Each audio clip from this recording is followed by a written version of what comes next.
안녕하세요. 저는 40대 초반 미혼 남성입니다. 평소 삶에 대해 진지하지 못한 편이고 해이하게만 살아온 제가 근래에 사회로부터 크게 혼쭐이 나서 사연을 찾게 되었는데요. 이런 얘기 친구한테 말하기도 쪽팔려서 이곳에 풀어놓으려고 해요. 아마 사연을 듣고 나면 제가 왜 어디다 떠벌리지 못했는지 이해하시겠죠. 그리고 제가 많이 세상 물정을 몰랐다는 것도 알고 지적하게 되실 겁니다. 누구에게도 말하지 못해 이곳에 풀어놓고 도망치듯 사라져버릴 저를 그래도 너무 따가운 시선으로만 보시지 않아 주셨으면 하네요. 저는 늦게나마 결혼할 사람을 만났습니다. 제가 나이 40살이 될 때까지 결혼을 하지 못했는데 그 때문에 집에서 잔소리도 많이 듣고 명절에 눈치도 많이 받았어요. 그래서 꼭 필요한 가족 행사가 아니면 저는 절대 집안에 발을 들이지 않았습니다. 뭐든 아무것도 참여 안 하고 그저 일만 하며 혼자만의 라이프를 즐겼죠. 저는 솔직히 30대까지만 해도 혼자 살아도 될 것 같다는 생각이 다분했던 사람입니다. 결혼에 대해 진지한 생각은 전혀 없었고 오히려 누군가의 삶을 책임져야 된다는 그 시작이 너무 부담스러웠어요. 그런데 의외로 40살이 되니까 청춘 때는 느껴보지 못한 고독감이 밀려오더라고요. 다른 분들도 저 같은 기분을 느낀 미혼 남녀가 있는지 궁금하네요. 뭔가 40살이 되니까 내 좋았던 시절은 다 끝난 것 같았고 그와 동시에 아무것도 읽어놓은 게 없는 것 같아서 갑자기 불안감이 솟았다고 할까요? 제 주변의 친구들은 대부분 결혼해서 토끼 같은 자식들까지 있거든요. 그걸 옆에서 보니까 더 싱숭생숭했던 것 같습니다. 근데 이마저도 30대 때는 친구들 결혼이 안 부러웠어요. 아마 더 이상 자율적이지 못한 친구들의 일상이 제게 좀 영향을 주지 않았나 싶네요. 옛날에는 친구들을 만나도 다 같이 먹고 늦게 귀가하며 즐기는 분위기였는데 이젠 가정이 생긴 친구들을 불러내는 것도 눈치가 보이는 나이가 되었잖아요. 그게 딱 제 나이에 싱글인 사람의 마음이 아닌가 싶어요. 제가 점점 혼자 보내는 시간이 많아지다 보니 집, 회사 말고는 딱히 하는 게 없어서 나중에는 집에서 놀만한 취미를 찾기까지 했는데요. 그렇게 발 담가 본 곳이 인터넷 채팅이란 것이었습니다. 어릴 때는 친구들이 있으니까 굳이 모바일 선상으로 친구를 사귈 필요성을 못 느꼈는데 당시에는 무관심했던 저의 마음을 혹하게 했을 정도로 그런 취미까지 들여다보게 되었어요. 그곳은 남녀 어울리며 친구를 만드는 커뮤니티였는데 집중해서 참여하다가도 순간적으로 현실 파악이 되어 제 스스로가 한심하다는 생각도 잠깐씩 들었습니다. 들으시는 분들도 참 나이 먹고 할 짓 없다 생각할 수 있겠지만 제게는 당장 취미거리를 통해 저의 회의감을 달래는 게 우선이었어요. 그리고 그곳에서 만난 여자가 있는데 저보다 10살은 어린 아가씨였습니다. 10살이면 사실 살아온 세대가 다른 수준이라 공감대가 잘 없을 거란 말이죠. 그런데 그런 것 치곤 생각보다 대화가 잘 통해서 그분과 꽤 채팅을 많이 했었어요. 그렇게 무의식적으로 회사 다니며 연락을 지속하다 보니 연락처까지 교환하게 되었고 그 뒤부터는 채팅이 아닌 전화로 수다를 떨기 시작했죠. 그분은 하는 일이 부동산을 차려 중개사 일을 하고 있다고 했습니다.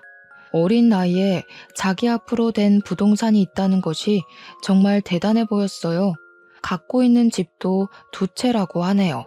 저보다 10살이 어린데도 불구하고 저보다 훨씬 현명하게 살고 있는 것 같아서 그분에게 진심으로 존경을 표하기도 했습니다. 저희는 연락하면서 되게 분위기가 좋았어요. 몇 년지기 친구만큼이나 훌쩍 가까워졌을 만큼 친해졌죠. 그렇다 보니 서로 동네가 근처라는 것도 알게 되었습니다. 저희가 연락만 한 지 거의 2달이 되었을 때 저도 모르게 먼저 만나서 밥이라도 먹지 않겠냐고 물어버렸어요. 한 번도 얼굴 본 적 없는 사이라는 걸 순간 망각했을 정도로 저희가 친했거든요. 그땐 벌써 오빠 동생 호칭을 쓰고 있기도 했습니다. 저도 모르게 표현해버린 대시였는데 다행히도 그분이 흔쾌히 수락해 주시더라고요. 저는 그분이 어려서 저를 부담스러워할 줄 알았는데 너무 쾌활하게 승낙해서 좀 놀랐어요. 듣자 하니 그분은 저랑 대화를 할 때 별다른 세대 차이를 못 느꼈고 자기도 저랑 잘 통하는 것 같다고 생각해서 한 번쯤 만나고 싶었답니다. 그 순간 손에 땀이 날 만큼 긴장을 많이 했지만 어쨌든 기분이 좋아진 저는 이왕 약속된 거 시간 괜찮으면 그날 당일 볼 수 있냐고 했고 제가 그분 있는 쪽으로 흔쾌히 가겠다고 했어요. 그랬더니 그분이 되레 저한테 오겠다고 하더라고요. 지금 자기가 마침 외출 중이었는데 제가 있는 곳에 더 가까운 것 같으니 자신이 움직이겠다고 하는 겁니다. 그 순간 남자라면 여자를 먼저 모시러 가야지 라고 생각한 저의 촌스러움이 부끄러워졌습니다. 한편으론 젊은 분인데 저처럼 이런 건 무조건 남자, 저런 건 무조건 여자 이런 고지식한 상식을 갖고 있는 게 아니라서 참 마음에 들었어요. 그렇게 더 열린 마음으로 그분을 첫 대면을 했는데 솔직히 말씀드리자면 너무 예뻤습니다. 제가 감히 그분에게 호감을 갖는 것이 미안했을 정도였어요. 사실 저 여자친구 사귀어 보긴 했지만 겨우 20대 때 2번 연애한 게 다였고 그마저도 한두 달이면 차였습니다. 제가 차였던 이유는 정말 간결해요. 과거의 여자친구들이 똑같이 말했었는데 저더러 그냥 재미없어서 같이 있는 게 즐겁지 않다고 하더라고요. 그때 이후로 자존감이 하락한 저는 친구들만 사귀었지 여자는 비즈니스가 아니면 만나본 적이 없습니다. 그런데 그분은 달랐다는 거예요.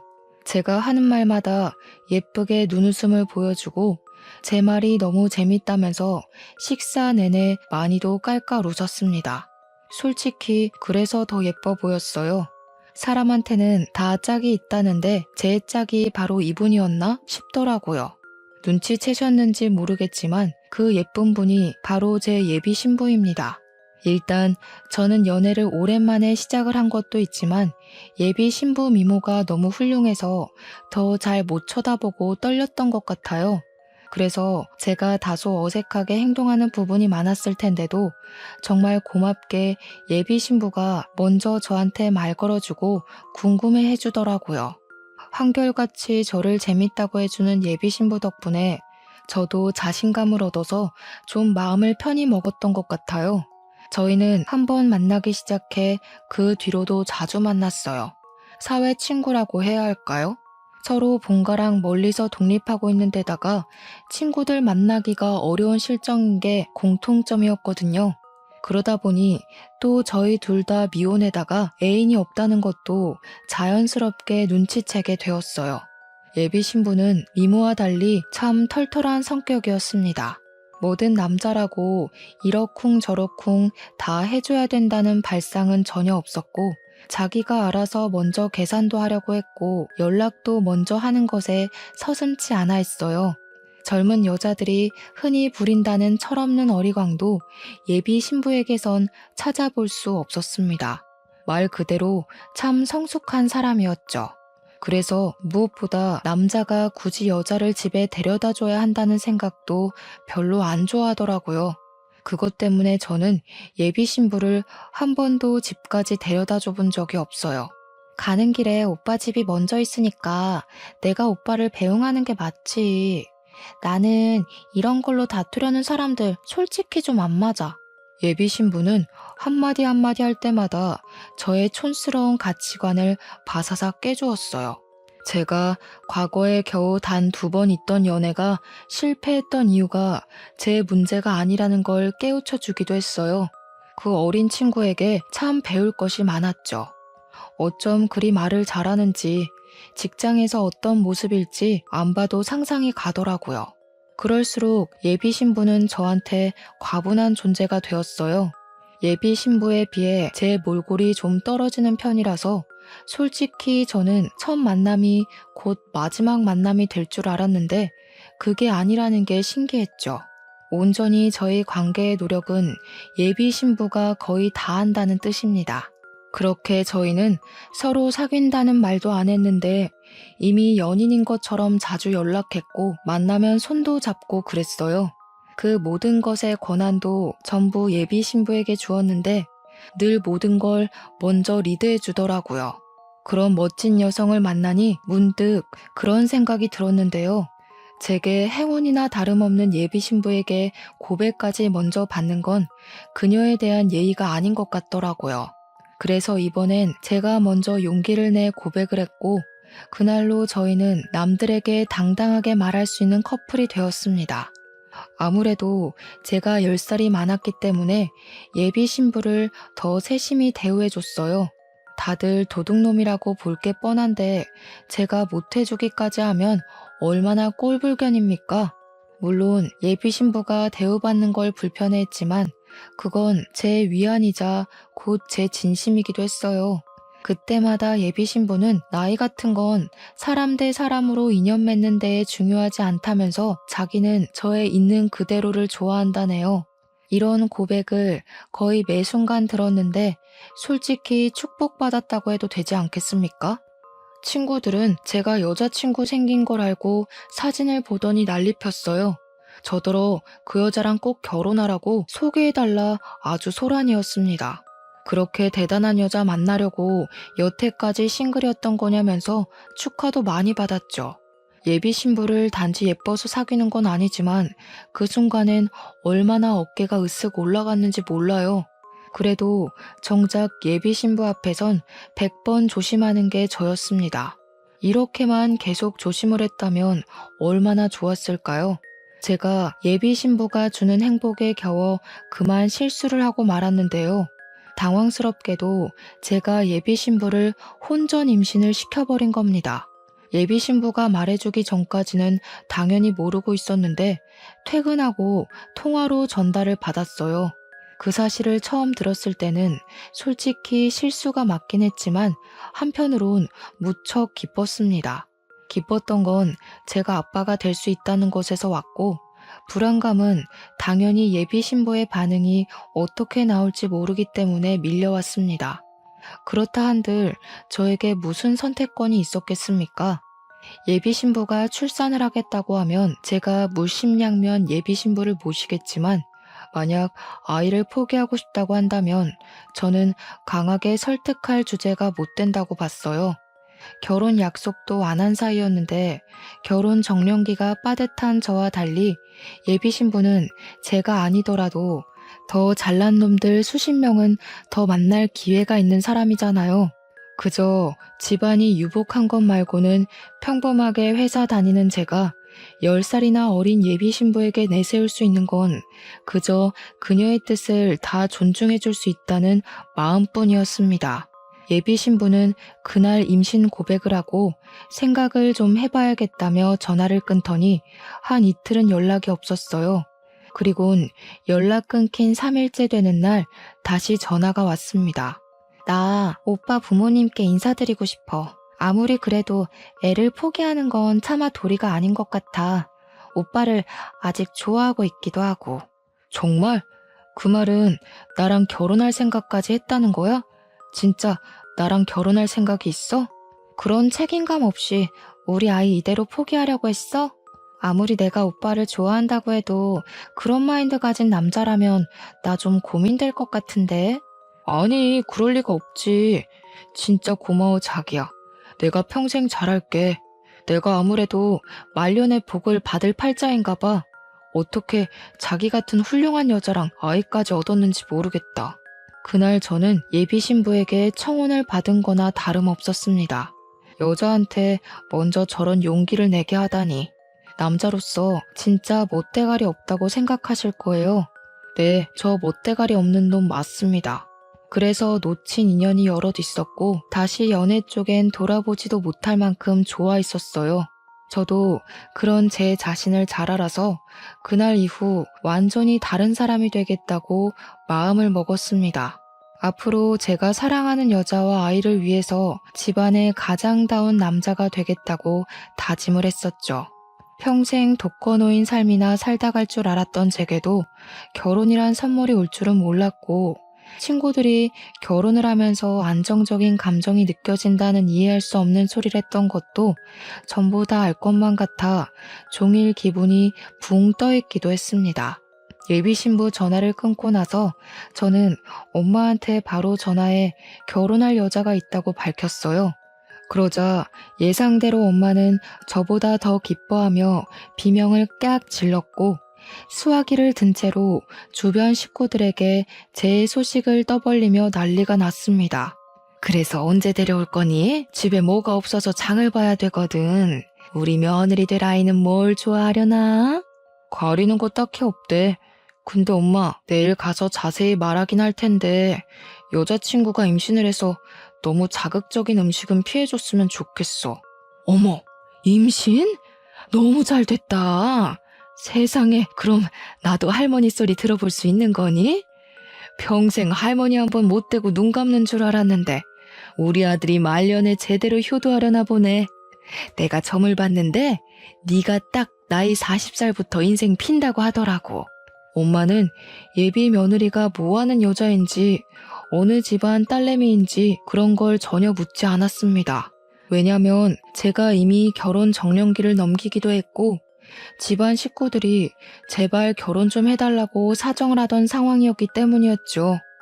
사촌들까지 다 합쳐서 저만 결혼을 안 하고 있었으니 얼마나 다들 애가 탄다고 했다고요. 제가 너무 결혼에 관심이 없었을 때는 엄마가 농담 삼아 이런 얘기를 한 적도 있었는데요. 범죄 저지른 년만 아니면 다 된다고 했었거든요. 엄마는 이혼녀든 나이가 많든 백수든 그런 건 전혀 상관없다고 제발 여자만 데려오라 하셨습니다. 집에서 얼마나 저희 결혼을 기다렸는지 조금은 느껴지시나요? 저랑 예비 신부는 본격적으로 양가 집안에 인사를 드리기로 한 거나 마찬가지이니 저는 예의를 차려 저희 집을 가기 전에 예비 신부네에 먼저 방문을 하고 싶었습니다. 그래서 나름 배려한다고 예비 신부에게 예비 장인 장모님 얘기를 꺼냈는데요. 예비 신부가 뜻밖의 난감해하면서 그건 좀 어렵겠다고 하더라고요. 우리 아빠가 군인이었다고는 말했었지? 아빠가 대통령 보좌관으로 계셨거든. 아빠 돌아가시고 연금이 좀 잘 나와서 엄마가 노후 편하게 즐기고 있는데 지금은 유럽에 있어. 아마 귀국하려면 한두 달은 걸릴 것 같아서. 아, 그래? 그럼 우리 집도 그때 인사드리는 걸로 하자. 어차피 결혼식은 내년에 하는 거니까 그 전에만 인사드리면 되지. 어머님께서 나 보고 싶어 하신다며. 그러다 나 어머님 만나기도 전에 점수 깎이면 어떡해. 그냥 어머님 아버님께 먼저 인사드리고 나중에 우리 엄마 오면 또 오빠네 집 가서 인사드리면 되지. 듣다 보니 예비 신부의 말이 옳다고 생각을 했어요. 그래서 저는 부모님께 연락을 해서 일정을 빠르게 잡았습니다. 당일 예비 신부가 우리 부모님께 드릴 한우까지 사왔더라고요. 이렇게 성숙한 예의가 잘 돋보일 때면 저도 모르게 나이 차이를 망각하고 맙니다. 그렇게 저는 들뜬 마음으로 모두가 그토록 바랐던 제 신부감을 모시고 집으로 갔어요. 그렇잖아도 어떤 여자를 데려오든 우리 집에서 떠받들어 줬을 텐데 예비 신부가 미모까지 상당하니 식구들이 예비 신부를 완전 공주 대접하듯 데려다 앉히더라고요. 그리고 차마 저도 몰랐던 사실이 저희를 기다리고 있었는데 집에는 부모님만 계신 게 아니었어요. 친척 어른들께서도 예비 신부 구경하려고 다들 모여 있는 거 아니겠습니까? 저희 식구들이 좀 유난스러운 게 없지 않아 있는데 첫 결혼 인사에서도 그럴 줄은 몰랐습니다. 솔직히 이런 상황 예비 신부 입장이면 부담스럽잖아요. 괜히 예비 신부 눈치가 보이더라고요. 그래서 식구들이 식사 차리는 틈을 타서 몰래 너무 부담스러운 분위기라 미안하다고 했는데요. 예비 신부는 오히려 다복해서 좋다고 집이 크니까 답답하지도 않다며 긍정적으로 봐줬습니다. 제가 또 예비 신부에게 놀랐던 건 어른들을 굉장히 사근사근 잘 대했다는 겁니다. 그래서 엄마 눈에는 더 합격이었을 거예요. 범죄자 아니고 여자 기능만 하면 결혼 허락해줬을 거라는 엄마에게 예비 신부의 존재는 그저 100점 중에 1000점이나 다름없었습니다. 엄마가 예비 신부를 얼마나 환대했냐면 그만 가야 할 시간에 갑자기 선물이 있다면서 자기가 끼고 있던 반지를 빼서 예비 신부에게 쥐어주더라고요. 그건 엄마가 개인적으로 구매했던 금 3돈 되는 반지였어요. 예비 신부가 식겁하면서 거절했지만 엄마는 예비 신부에게 끝까지 주면서 예비 신부 손을 꼭 잡았어요. 다 늙어서 쓸데도 없는 우리 아들한테 시집 오겠다고 해주니까 고마워 그러지. 내가 당장 줄 수 있는 게 이것밖에 없네. 걱정 마라. 앞으로 이 시애미가 해줄 수 있는 건 다 해줄게. 너는 아무것도 들고 올 것 없다. 몸만 오면 우리 집에서 다 해줄 거야. 그렇게 첫날부터 금반지 선물을 받은 예비 신부는 얼떨떨하게 그걸 들고 나왔지만 곧 무척 행복해하며 깔깔 웃었습니다. 너무 유쾌한 집이라고 없던 웃음도 나온다면서 저한테 무조건 시집 가야겠다고 하더라고요. 그리고 오히려 자기가 과분한 집안에 시집 가는 것 같다고 너스레도 떨었습니다. 우리 집에 인사를 하고 나니 좀 더 가족에 가까워진 느낌이 없지 않아 있었는데요. 엄마가 예비 신부 데리고 집에 오라고 할 때마다 곤란했는데 예비 신부가 고맙게도 우리 집 방문하는 걸 참 좋아해 줬어요. 어느 순간부터는 뭐만 하면 우리 부모님 생각해주면서 이거 같이 먹자, 저기 같이 놀러 가자, 여기 모시고 오자 그런 식으로 고맙고 예쁜 말만 했습니다. 그게 다 자기 엄마가 유럽 가서 부모 품이 그립다는 것 때문이었는데요. 아직 예비 신부가 30살이었으니까 부모가 그리울 나이일 수 있다고 생각을 했어요. 그래서 그 뒤부턴 한결 마음 편하게 예비 신부를 우리 집에 데려갈 수 있었어요. 그때마다 엄마는 예비 신부가 이미 며느리라도 된 것처럼 자꾸 폐물 같은 걸 선물로 주었습니다. 그런 식으로 찔끔찔끔 준 게 거의 500만 원 돈 가까이 되었을 겁니다. 엄마가 고집을 해서 예비 며느리 예쁘다고 챙겨주는 것이니 사실 거절만 하는 것도 예의가 아닐 수 있거든요. 그 적정선을 예비 신부가 잘 지키면서 선물을 받더라고요. 그렇게 거의 반 가족이나 다름없게 보낸 지 2달이 지나고 드디어 저도 예비 장모님께 인사드릴 수 있는 기회가 왔구나 기대를 했습니다. 그런데 갑자기 예비 신부가 또 한 번 곤란하다고 말을 하는 거예요. 엄마가 여행이 너무 길어서 힘들었나 봐. 건강이 안 좋아서 당분간은 만나기 어려울 것 같아. 나도 웬만하면 오빠 얼굴만 보면 안 되겠냐고 물어봤거든. 근데 엄마가 컨디션 안 좋을 때 만나면 오빠한테 안 좋은 인상으로 비칠 것 같아서 좀 그렇다네. 해외여행을 오래 하고 돌아오신 거면 충분히 그럴 수 있다고 생각했습니다. 할 수 없이 저는 또 한 번 예비 장모님과의 만남을 미뤄야 했어요. 보통 여행 몸살이 얼마나 가는진 잘 모르지만 그래도 한 달이면 꽤 컨디션을 회복하지 않나요? 대충 그럴 것 같아서 그때쯤 제가 예비 신부한테 다시 물어봤는데요. 이번엔 예비 장모님이 대상포진에 걸렸다고 하더라고요.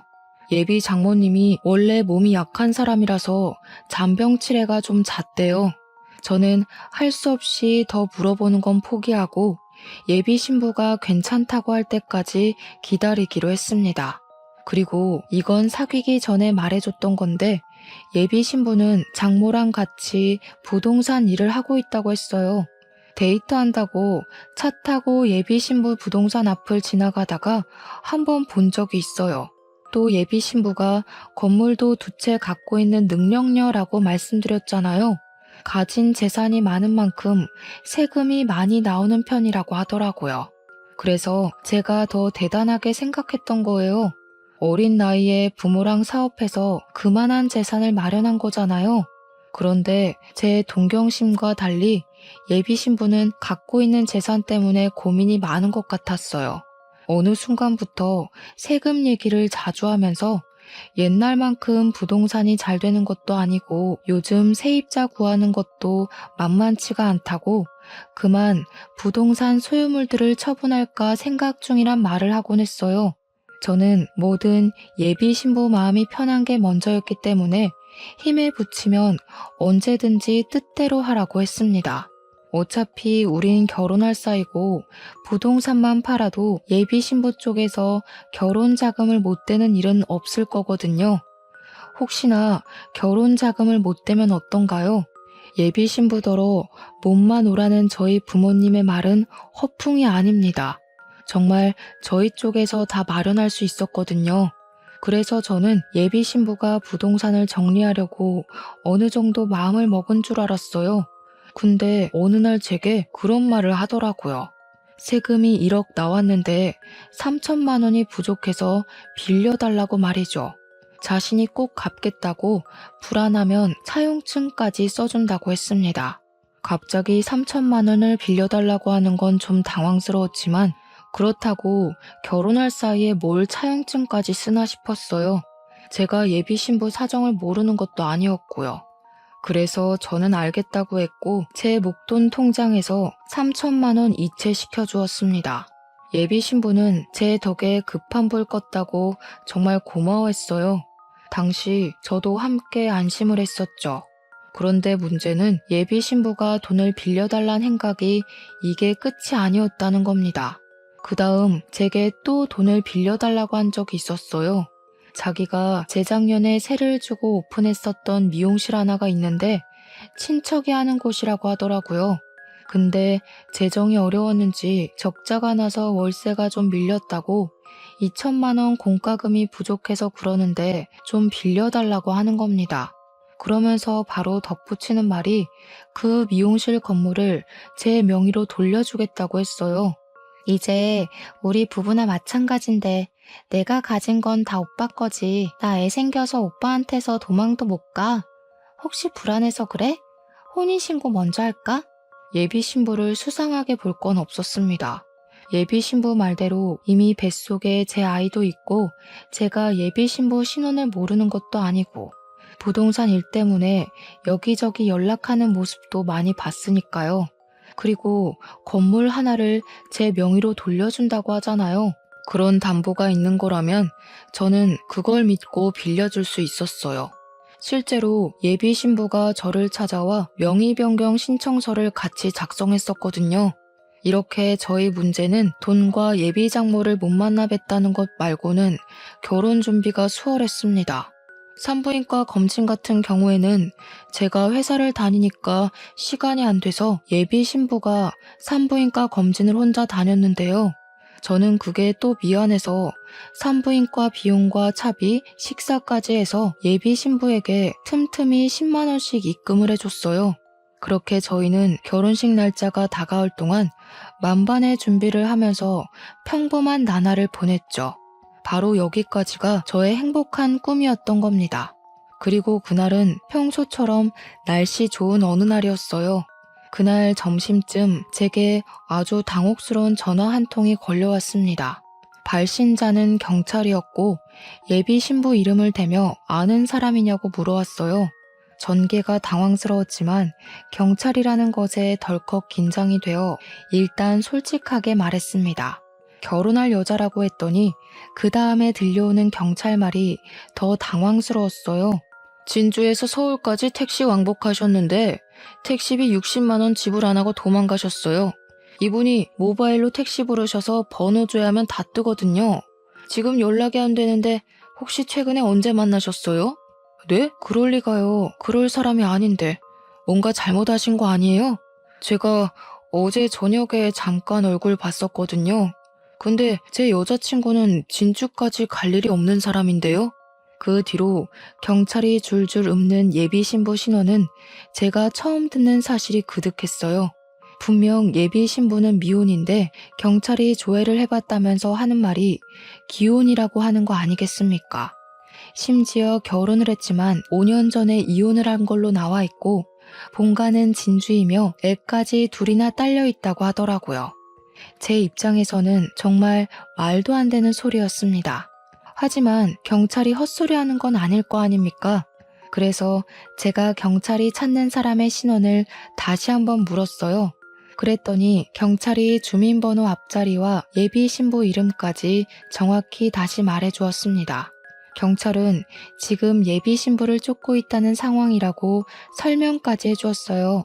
그러면서 저더러 혹시 예비 신부랑 연락이 닿으면 자신들에게 연락해달라고 하더라고요.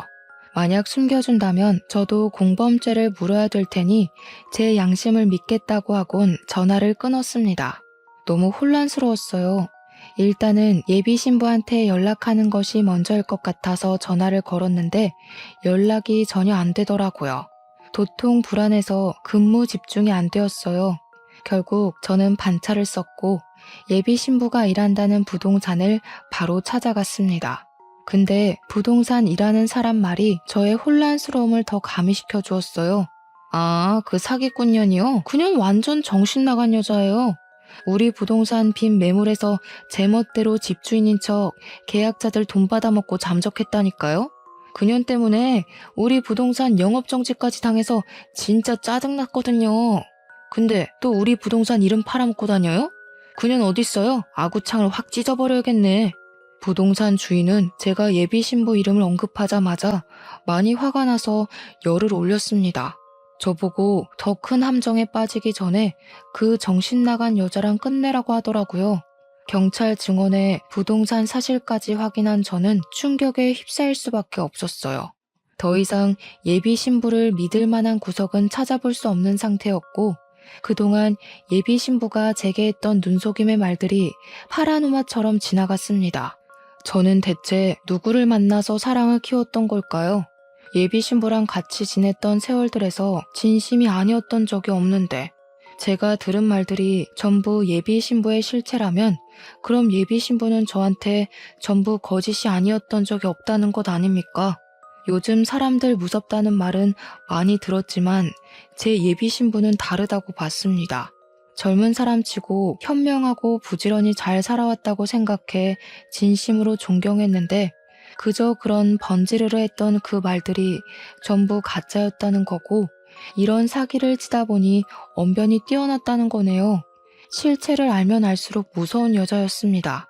기가 막혀서 웃음도 안 나오더라고요. 내가 얼마나 여자를 안 만났으면 고작 어린애 장난질에 속아 넘어갔을까 한심했어요.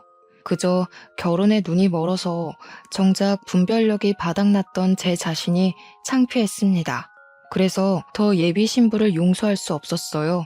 나이 먹고 바보같이 속아 넘어간 저도 문제지만 사람 진심 가지고 사기치고 돈을 갈취하기 위해 연기를 한 예비 신부도 만만치 않게 문제 아니겠습니까?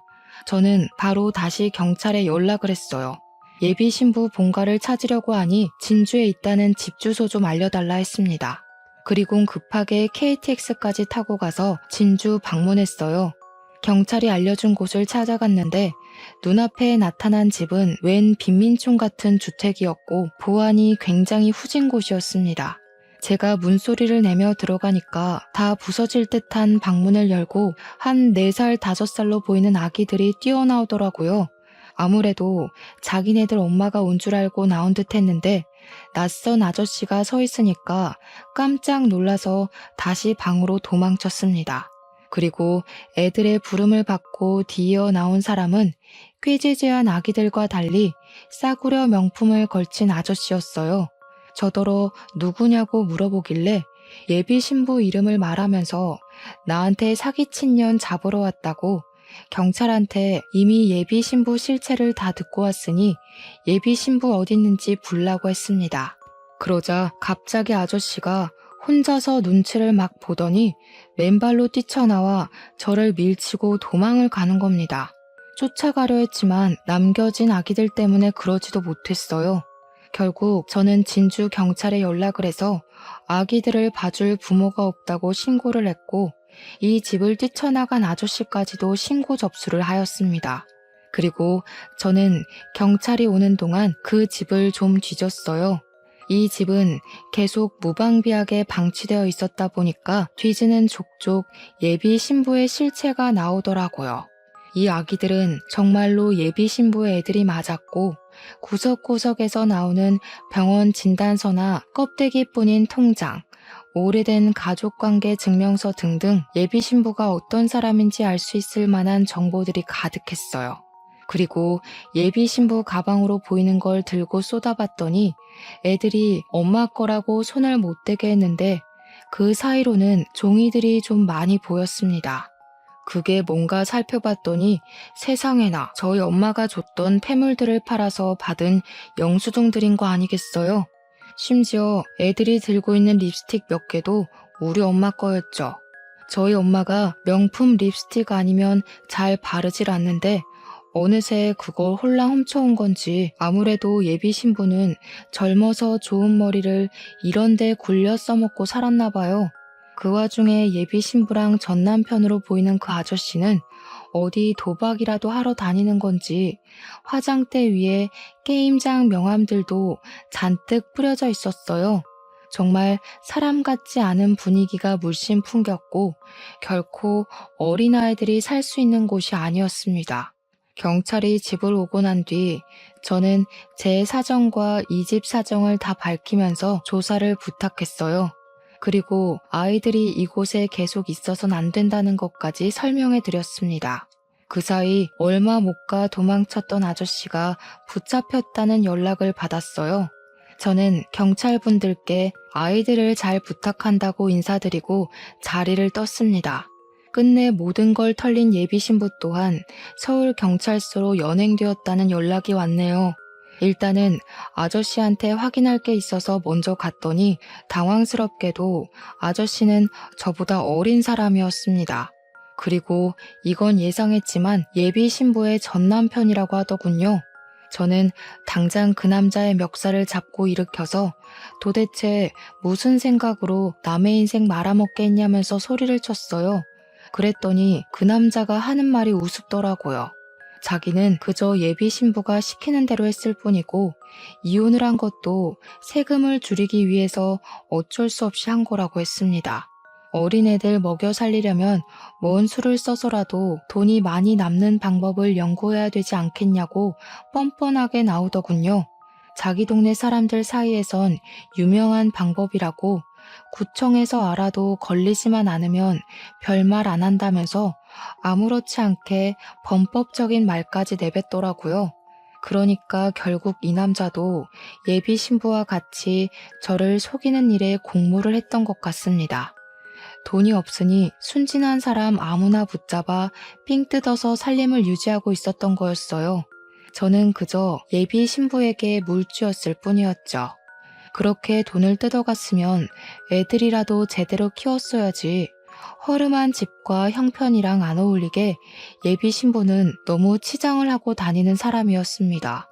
부물한 것들만 번쩍번쩍하고 그 집 애들은 다 늘어난 내복을 입고 있고 남의 등 쳐먹는 걸 뻔뻔하게 취하는 걸로 모자라 부모로서의 상식도 없는 연놈들인 것 같아서 저는 더 주체할 수 없이 화가 났어요. 이런 뇌 없는 사람들한테 제대로 놀아난 거잖아요. 제가 얼마나 사회에 대한 경계가 없었으면 그런 실수를 다 했을까요? 저는 결국 반성 없이 변명만 하고 있는 예비 신부 전 남편을 향해 주먹을 내리꽂아 줬습니다.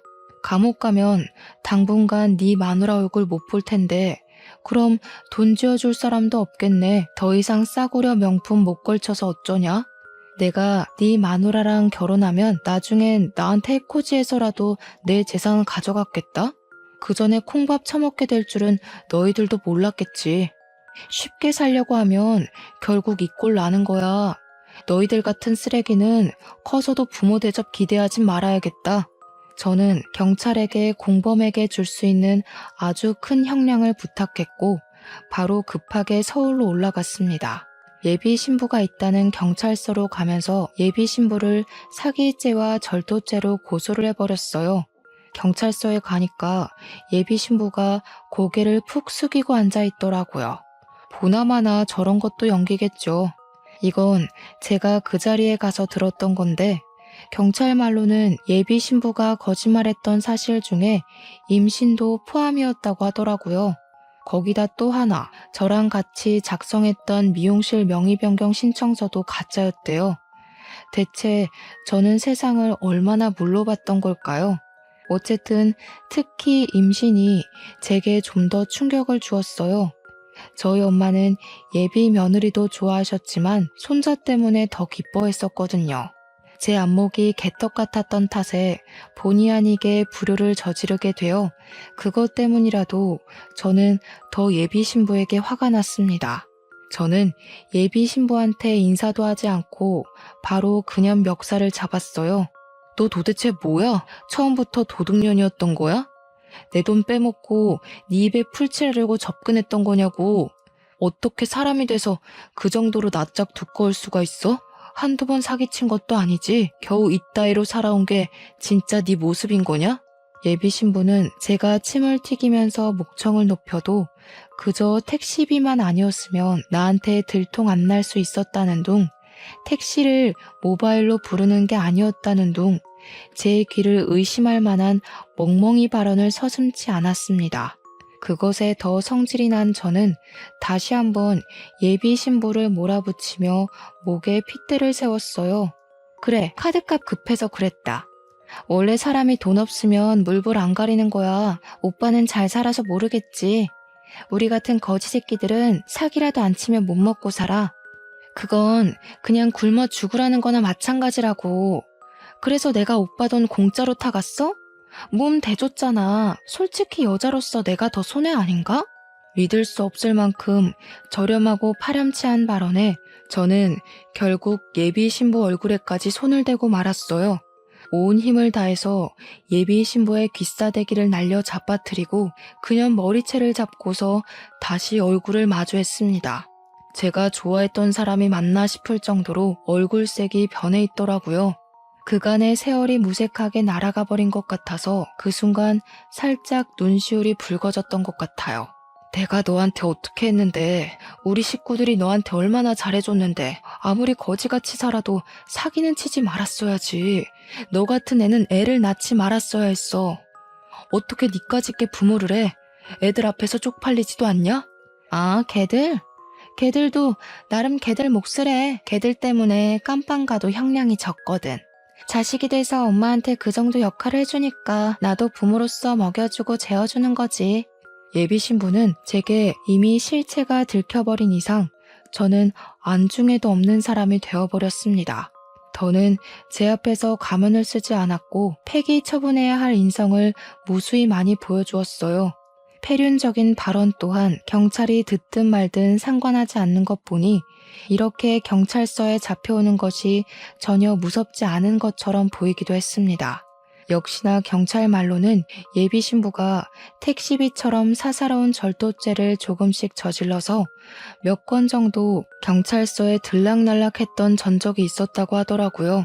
저한테 그 소리를 해주는 경찰에 대고 예비 신부가 절도 횟수를 정정하는 당당한 태도를 보이길래 저는 더 이상 참지 못했어요. 어떤 경찰이 마시려고 들고 오던 믹스커피를 뺏어서 예비 신부 얼굴에다 쳐뿌렸습니다. 예비 신부가 소리치며 콩콩 뛰고 난리가 났더라고요. 그 와중에 저더러 상해죄로 고발할 거라면서 악을 쓰며 비명을 지르는데 경찰이 물티슈로 예비 신부 얼굴을 맞추더니 너 같은 년은 상해죄 접수 안 먹힌다고 입을 막아버렸습니다. 그리고 저는 마지막으로 예비 신부에게 경고를 했죠. 네가 나한테 떼먹은 돈이 많아서 고작 양육 때문에 형량 깎일 일은 없을 것 같네. 참 그리고 네가 사랑하는 전 남편 있지? 네 탓하고 난리가 났더라. 아무래도 그쪽은 너한테 전부 덮어씌우고 형량 깎으려는 것 같던데? 뭐 누가 형량을 더 받든 억울할 필요는 없겠다. 비교 안 되게 쓰레기잖아 둘 다. 저는 저를 매섭게 째려보는 예비 신부를 외면하고서 경찰에게 절대 합의 생각 없으니까 무조건 형량 높게 해달라고 간곡히 부탁을 했습니다. 그리고 이 여자애들은 이딴 부모 밑에서 못 크니까 보육원을 알아봐 주는 게 좋겠다고도 했고요. 경찰도 예비 신부가 애를 핑계로 형량 줄이고 싶어 하는 거 들었으니 아마 이번에는 애가 예비 신부의 탈출구는 되어주지 못할 겁니다. 그렇게 저는 예비 신부에게 평생 카드값 지옥에서 살아보라고 작별 인사를 한 뒤 경찰서를 나왔습니다. 이걸 부모님한테 말할까 말까 계속 고민하다가 지난달에 말씀을 드렸거든요. 원래는 예비 신부랑 성격 차이로 헤어졌고 예비 신부가 유럽을 가게 되어서 더 이상 만남 유지가 어려웠다고 둘러댔는데 예비 신부를 그리워하는 부모님을 보니 그것마저 죄를 짓고 있는 것 같아서 솔직하게 고백했어요. 당연히 제 욕을 할 줄 알았던 부모님은 제 편을 들면서 예비 신부를 욕하기 시작했는데요. 머리에 피도 안 마른 것이 어디서 어른들 가지고 장난을 쳐? 그딴 년 아내로 들일 바에는 혼자 사는 게 100번 낫다. 결혼하기 전에 쳐낸 게 얼마나 행운아야? 내가 너 40부터 잘 된다고 했지? 액땜했으니 앞으로 승승장구할 거다. 그년한테 준 것들 돈으로 못 돌려받는다 했으면 나 당장 감옥 쫓아가서 그년 머리채 잡을 생각이었어. 건방지게 어른을 놀려먹고 말이야.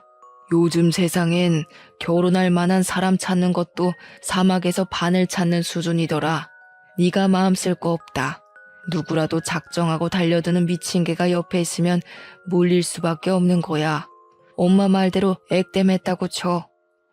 부모님은 제가 기죽어서 사회생활에 지장을 받을까봐 제 탓은 하지 않으려는 것 같았습니다. 그런 부모님께 더 죄송해서 면목이 없었고 지금은 결혼은 그저 필수가 아닌 문화로만 생각하며 부모님께 효도하고 있어요. 그리고 몰랐던 사실인데 그 여자가 우리 부모님께 인사 올린다고 사왔다는 한우 있잖아요. 그것도 본 예약자를 사칭해서 훔친 거라네요. 경찰이 늦게나마 아셔야 할 것 같아서 연락했다며 말해준 사실입니다.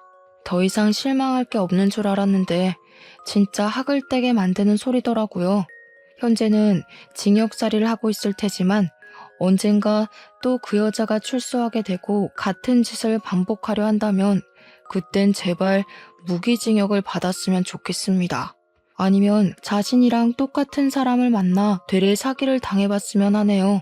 그럼 지금까지 허무한 파혼을 했던 쓸쓸한 총각의 사연이었어요. 들어주셔서 감사하고 다들 주위에 숨어든 개가 있진 않은지 늘 살피며 조심하세요.